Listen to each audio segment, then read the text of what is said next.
As I said, my name is Thomas Olzak. I'm a graduate. The little man down here to my left is Goliath. I've got a 15-year relationship with GDA.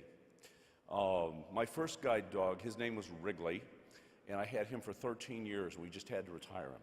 Now, I had a friend of mine who was just recently, losing his eyesight, and he told me about this California, the Council for the Blind convention.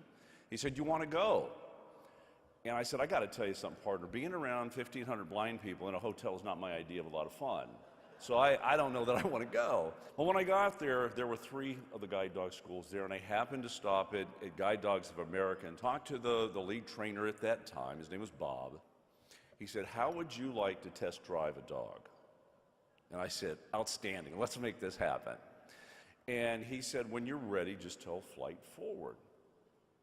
Well, I said flight forward. I was ready to take this little nice leisurely walk down the boulevard, right? Well, all of a sudden, flight took flight, and we took off. I mean, we were going like a bat out of heck. And I mean, at first, I looked like Ichabod Crane trying to stay with them, you know? But I did, and then as we were going, we were moving left and right. And I finally yelled back, I said, "Hey, dude, we got a problem. This dog's drunk. He can't walk straight." Well, what happened was he was getting me around trash cans and obstacles and things like that. And then finally he stopped, and we were at this down curb. Now, we walked for about 35 minutes. When I came back, I pretty much had to dust my suit because I had sweat through my shirt, my tie, and everything else. And I remember kneeling down with this dog, and I looked at my friend, and I said, "I need you to do me a favor. Call my wife and tell her I'll see her in 28 days. I'm going to go get me a dog." It was the first time in 13 years I felt the wind in my face, and it sure wasn't because the wind was blowing. We were walking that fast. Well, we can talk all about independence and mobility and things like that. When you are blind or you're a person with a disability, everybody talks about overcoming obstacles. Well, for me, it's about exploring life. And that's what all of you folks do out there. Every day you explore life. That's what I wanted to do. But because of my cane, I was limited. In 13 years, not one person ever came up to me when I was using my cane and said, "Hey, dude, that's a totally bitchin' white cane." You know?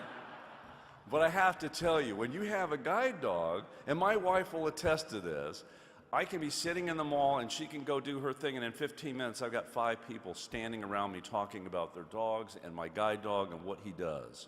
And in this 15 years, as I was thinking about it, I've gone from my first day, where when I got there they said we were going to do a Juneau walk, and I called my wife and told her, I said, "Hell, honey, we're in trouble. We're going to walk to Alaska." And so I kneeled down and I looked at Wrigley. He was sitting there, and he put his paw over my forearm. And I told him, I said, "Look, dude, this is it. You're going to have to help me get through this because I can't do it by myself." And I have to tell you, people think I'm nuts when I say this, but I swear to you, I heard him say, "Don't worry about it, partner. Nothing's ever going to happen to you on my watch." I mean, nothing in 15 years with Goliath and Wrigley has ever happened to me. And a guide dog is a force multiplier because he not only affects me, but he affects my wife and my family and my friends. It is incalculable what your efforts do for people such as myself. On behalf of all of us in the past that you have impacted their lives in such a positive way, and those blind and visually impaired people that you are going to impact in the future, I would like to say thank you.